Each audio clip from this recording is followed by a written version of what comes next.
Good morning. I'm in Ruth chapter 2. I'd love for you to join me there.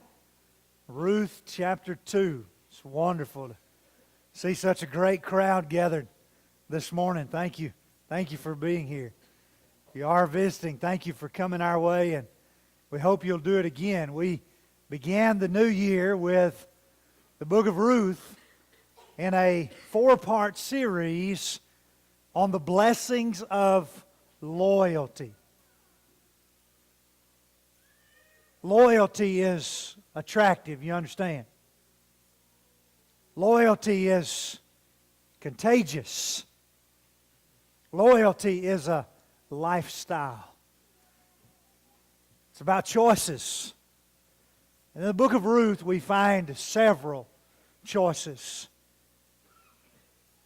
Last week, we talked about the choice that Ruth made from Ruth chapter 1 when she said, I will go. I will go with you wherever you go. Ruth chapter 1 and verse 16 and 17. In Ruth chapter 2, we switch gears a little bit, but still under the big umbrella of the blessings of loyalty, to think about this concept. When you look in Ruth chapter 2, beginning in verse 2, and you read her making a request.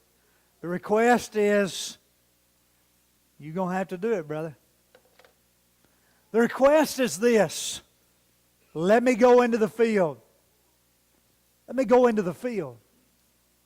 She asked of her mother-in-law, Naomi, to go serve. What I want you and I to gather this morning from the second chapter of the book of Ruth is the importance of serving. If chapter 1 is headlined by the phrase, I will go, then chapter 2 is headlined by the phrase, I will serve. And it comes out of verse 2 of chapter 2. Let me go into the field that I might glean. Let me go into the field that I might serve. Now, back up and remind yourself of the context in which we find ourselves. We find ourselves in the context of Bethlehem. We find ourselves in the context of a Jewish society to where special provisions were made for widows who had no family. We find ourselves in the home of Naomi and Ruth, whom are both widows and no living male of any kind in the home. We could go back into the pages of the law, back there in those first 5 books of the Old Testament, and we could be reminded of the law and the provisions that were made for women of such stature. In that, as the fields were harvested, what was left was to be left on purpose. What was dropped was to be, what was scattered in the road ditches was to be there for the purpose of providing for women like Naomi and Ruth. Ruth says, let me go serve. Naomi, let me go gather, her being younger naturally than her mother-in-law. Let me go gather for you and I that we might eat. Let me go walk the road ditches. Let me go walk behind the combine. Let me go find in the field where the trailer was that they dumped the combine, where the grain was spilled, so that I might gather up some baskets of barley and wheat in order for us to have to make cakes and whatnots of bread in order to eat, in order to sustain ourselves. Let me serve. Can I suggest to you this morning that just as attractive as loyalty is, servanthood bears the same attractability. But it's a lifestyle. It's a choice. Because in serving, what we have decided is to place others more important than ourselves. One who has decided to serve is one who is saying, you are more important than I. Your needs are higher than my needs. Read Philippians chapter 2 and verse 3, if you will. Consider not only your own needs, but in humility, consider others more important than yourselves. Here is Ruth going to gather for her mother-in-law, Naomi, in a way of serving to her. She says, I will serve. Could I go to the fields? Could I glean among the ears of grain? And could it be that I might just find favor in somebody's eyes? When you drop down to verse 7 of Ruth chapter 2, she basically asks of Boaz the same thing. Can I just go out and return to the field? Could I just go out and serve? I've got business to do. I'm on a mission here, and I just want to serve. When you fast forward to verse 9 there, we began to see a realization, if you will. Boaz begins to realize who Ruth is. Boaz begins to put some of the pieces together. Here is this strange, who is this woman? She's made a request to go out into the field. Her mother-in-law has granted the request. Boaz has also granted the request, and now he's starting to put the pieces of the puzzle together and realize who this young lady is. When you began reading in verse 9, Boaz is talking to Ruth, and he says, let your eyes be on the field that you are reaping and go after them. I've charged the young men not to touch you. Oh, by the way, when you get thirsty, there's some vessels of water that the young men have drawn. You go in and you drink from that water. When you fast forward to verse 10 then, she falls on her face, bowing to the ground. And she asks Boaz, why? Why have I found favor in your eyes that you should take notice of me? I am of Moabite descent. I'm a foreigner. Boaz answers in verse 11, and he says, all that you've done for your mother-in-law, since the death of your husband has been fully told to me, you left your father and mother, you left your native land to come to a people that you did not know. This acknowledgement, this realization begins to occur when Boaz says to Ruth, okay, now don't just pick up the leftover grain from the road ditch, but there's there's water. There's jugs of water in there. And when you get thirsty, you just go in there and help yourself. To which Ruth says, well, now wait a minute. Picking up your leftover grain is just what you're commanded to do by God. So that isn't really anything special. But now offering me water to drink. You see, Boaz had been told by his servant when he asked about Ruth, back up there in verse 6, when he asked about her in verse 7, the servant said, she's gleaned from morning until now, only stopping once for a short rest. Boaz determines she must be thirsty, right? So then Ruth says, well, why? Why me? I'm not even an Israelite. I'm not even a Jew. Boaz says, I'll tell you why. It's because you've been serving your mother-in-law.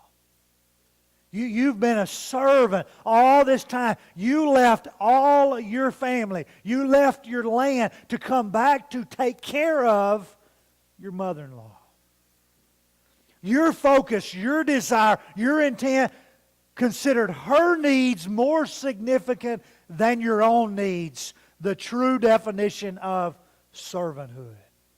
She was more important than you. And Boaz says, all of that has been told, reported to me. And therefore, Therefore, verse 12, when you keep coming here, Boaz says, the Lord repay you for what you've done. Boaz says, you know, what I'm doing is really not anything special. I mean, I'll give you some water, but big whoopty. Let me tell you who can really do something special for you. It's the Lord. What does the Lord do for servants? The answer is found in verse 12. He repays and rewards. May the Lord repay you for what you have done and give you a full reward by the Lord, the God of Israel, under whose wings you have come to take refuge. Boaz says to Ruth, I want you to be repaid. I want you to be rewarded for all that you have done in your service. But he doesn't stop there. He's already went above and beyond to give her special provisions with the water, but he doesn't stop there. When you drop down to verse 19, and look at what he says. When she rose to go back to gleaning, Boaz and Ruth have been having this conversation, and now she goes back to work. In verse 15, I said verse 19. In verse 15, Boaz instructs his young men, saying, let her glean among the sheaves, and do not reproach her. And how about this, verse 16? Go pull some from the bundles and leave it. Now this is a foreign woman.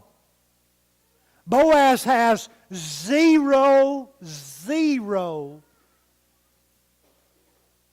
affiliation, responsibility, or commitment to this woman.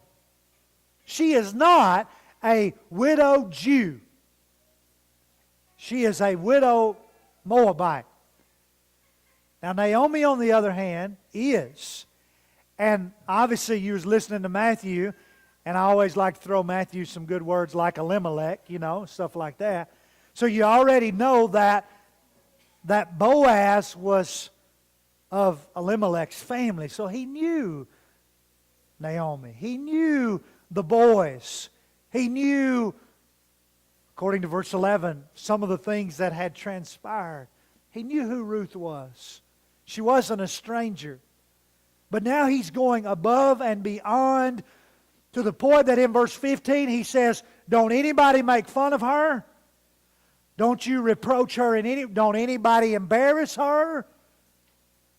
Don't even let an ill word be said against this woman. For after all, women were kind of second class. Widow women were even worse. So you could really do or say or whatever you wanted to a woman and get away with it. I'm not saying it's right. I'm just explaining to you the society. And so Boaz makes it very clear this will not happen to this woman. And then in verse 16, we've already got all this grain into the buggy, but just take a shovel or just take a bucket or just take a scoop and just kind of pull out some and just scatter it on purpose. Now wait a minute, we're trying to make a living here. We're not even supposed to be dropping any to start with, but we recognize that some gets dropped, and God's made a way for that to be a blessing to others, and so we're cool with that. But now you want us to spill some on purpose? Yeah. Specifically where Ruth is. Boaz is doing his part. Obviously, he recognizes from verse 12 back there that it's the Lord ultimately who's going to repay and reward. But Boaz is doing his part to be a blessing to Ruth. Why? Because she said, I will serve. Service is attractive. It's contagious. It's rewarded. In verse 19, Ruth goes home. And she begins to tell her mother-in-law what all has happened. Mother-in-law's got some questions. Ruth's got some answers. Ruth begins to give her this report, and she even calls the man by name. Naomi says to Ruth, as she's explaining to her who Boaz is, this is one of our redeemers. This is one of our near kinsmen. Ruth has no idea what she's even talking about. Ruth is still in the dark, or it's still a mystery to her. What Naomi's trying to give Ruth some knowledge of the Jewish way, of the Israelite way of life, and Ruth is it's just kind of going over her head right now because she don't understand everything about the Jewish system of marriage and the whole kinsman redeemer thing and the whole levirate marriage law ideas that the Israelites had. But ultimately, as the chapter ends in verse 22, Ruth is told, now you stay there. You remain right where you are. So in the morning when you get up, you go back to the same field. Because let me tell you something, if you go to another field, you may be beaten. You may be afflicted. In other words, if you go to another field, you're going to get on somebody else's territory. You're a foreigner. Oh, this could get ugly real quick. As a matter of fact, you ought to be thankful that it didn't get ugly today. And the only reason why it didn't get ugly is because of where you ended up, in the field of Boaz. Now you remain there. You remained there, and she did. According to verse 23, she did until the end of the barley and the wheat harvest, which was about 7 weeks of gathering. I will serve. As you look through the pages of Ruth chapter 2, as you think about the concepts of these conversations that are going on and the requests that Ruth makes of Naomi and Boaz, the provisions that Boaz extends to Ruth, the acknowledgement that it is the Lord who repays, the recognition at the end of Naomi to realize and to explain to Ruth. I want to just back out now, and I want to give you 2 principles from this chapter and try to make 2 applications, and then the lesson's yours. Principle number 1. Be careful in compartmentalizing your life. Now, for those of you that's been keeping up with me, I've just passed a year, 12 months of working on the topic of compartmentalization. I was typing yesterday morning at the kitchen table, and my daughter walks by and she says, "Daddy, how long you been working on that?" I said, "For a year. For a year of my life, I've been working on the significance of compartmentalization and how easy it is for us to do." And what I mean by that is you get your spiritual life and your secular life as though they're 2 separate things, and they're not. They're not. Servanthood is a lifestyle. And if it's a lifestyle, then it is who we are all the time of our lives. Be careful compartmentalizing your life. When you fast forward into your New Testament, Colossians chapter 3, verses 23 and 24, whatever you do, work at it with all your heart. Whatever you do, give it your all. Why? Because the end of verse 23 says, it is the Lord Christ that you are serving. All the time, it is the Lord Christ you are serving. Give your whole heart. Give your best. Do your best. Present your best. Live your best. Serve your best. Win. All the time. Why? Because you're serving the Lord Jesus Christ. Don't get into compartments on me here.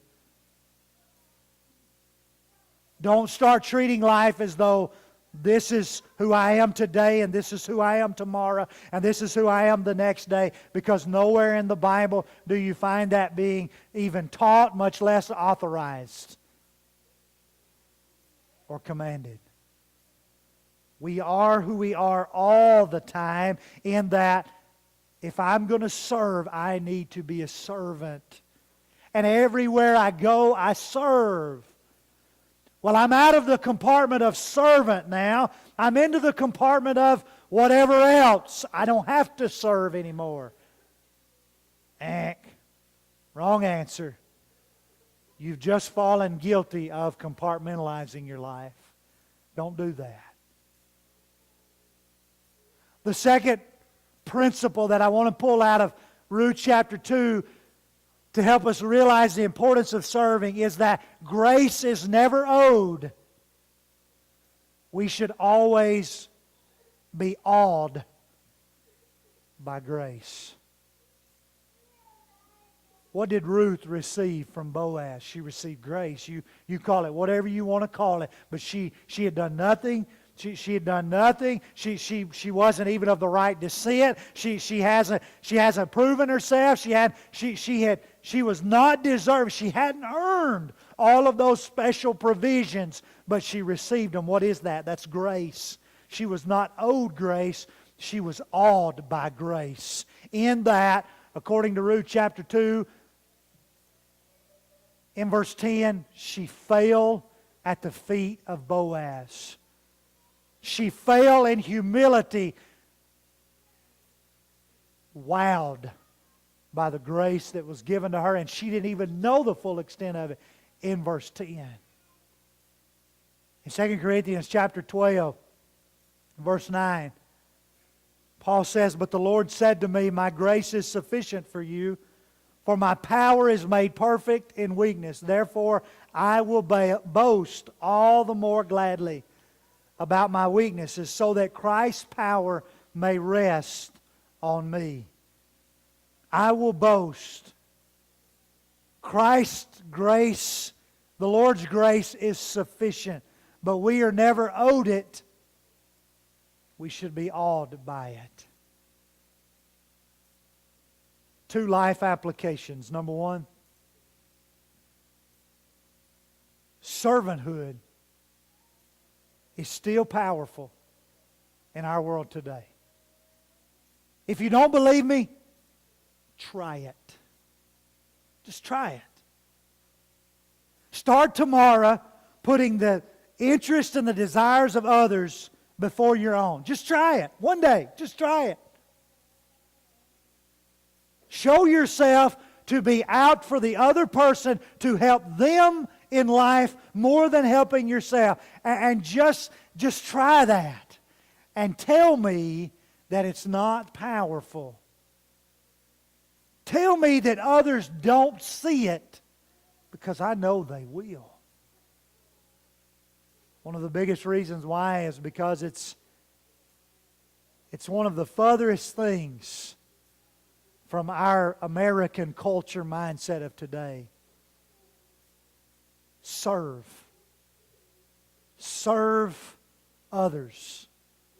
And I promise you, that lifestyle is attractive and it's contagious and it'll bless you. And then the second application is very simple, in that real and sincere faith still impacts people in a positive way. When our faith is real and when it's sincere, it will still impact people in a very positive way. And so what do you and I decide? We decide, I will serve. I will serve as Ruth did in Ruth chapter 2. Let me give you a hypothetical situation. Maybe it ain't hypothetical. Maybe you're going through this situation. Maybe you just went through this situation. Or maybe it's for you like it is for me. It's hypothetical. The situation is very, very difficult. It's a hard situation. There are no easy solutions. As a matter of fact, where you sit right now, you don't even see a solution. The outcomes could go something like this. The first outcome might be that it happens just the way you thought it would happen. Just the way you prayed for it to happen. Just the way you wanted it to happen. I mean, it just come out just like you visioned and desired and wanted and prayed for. Maybe just a few details off there. You know, God said, well, let me change this around just a little bit. But overall, it's going to be the outcome that you desire. Boy, you look back and you go, wow, that hard situation, that difficult circumstance that I thought at one time had no solution. Man, wow, look how this thing turned out. Another possibility is that it turns out exactly the way you didn't want it to, but you knew that was a possibility. In other words, the outcome is exactly what you feared the outcome would be. And those things happen, right? We know this is a possibility. We don't want it, but lo and behold, that's how it comes out. Another outcome might be that you don't know what the outcome is right now. Well, that's real fun, isn't it? You got this difficult situation on your hands, but you don't know what the outcome is right now. You know what you want. You know what your desire is. You know what the possibilities are. So you kind of know what you fear, but you're just kind of hung in the middle right now. Welcome to Ruth chapter 2. You just kind of hung. She don't know what the outcome is. She's just in the middle of this whole life story. And you and I have got chapter 3 and 4, and you know the end of the story. And a wonderful guy by the name of Paul Harvey come along, and he gave us the rest of the story about once a day. And so we have the blessing of knowing the rest of the story. But I'm telling you, if you could sit down in Ruth chapter 2, she don't know the rest of the story. She's in the middle of a trying situation that she don't see any easy solution or answer to, but here she is. Well, what do you do? What do you do? And the answer is very simple. You serve. You serve the Lord by serving others. Regardless of what the outcome is. Regardless of whether you know or don't know the outcome. You do exactly what Ruth did in Ruth chapter 2. She said, here I am. I don't understand all this. I don't know how it's going to work out. But here I am. What am I going to do? Well, I'm going to serve. That's what I'm going to do. And follow Jesus. I'm going to serve. For you and I today, that's what life's about, isn't it? Regardless of whether that's a hypothetical situation or whether you're in a real situation, the answer's still the same. What am I going to do? I'm going to serve.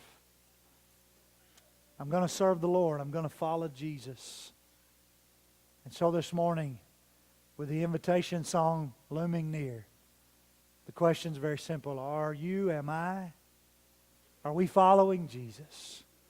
Are we serving Him by serving others? The blessings of loyalty. I will serve. As you sing this song, the first thing that's going to go through your mind is, who's being baptized? Because that's when this song is sung. And it might just be you that needs to be the one being baptized. As you sing this song, maybe your mind will go back to a time over and over again where this song was sung while somebody was making the greatest decision of their life. And you may be sitting in a place where you need to make that decision again. You need to determine today, I'm going to start today again serving the Lord. Will you follow Jesus? Will you let Him lead? Have you made that decision? If you hadn't, we encourage you to do so as we stand and sing.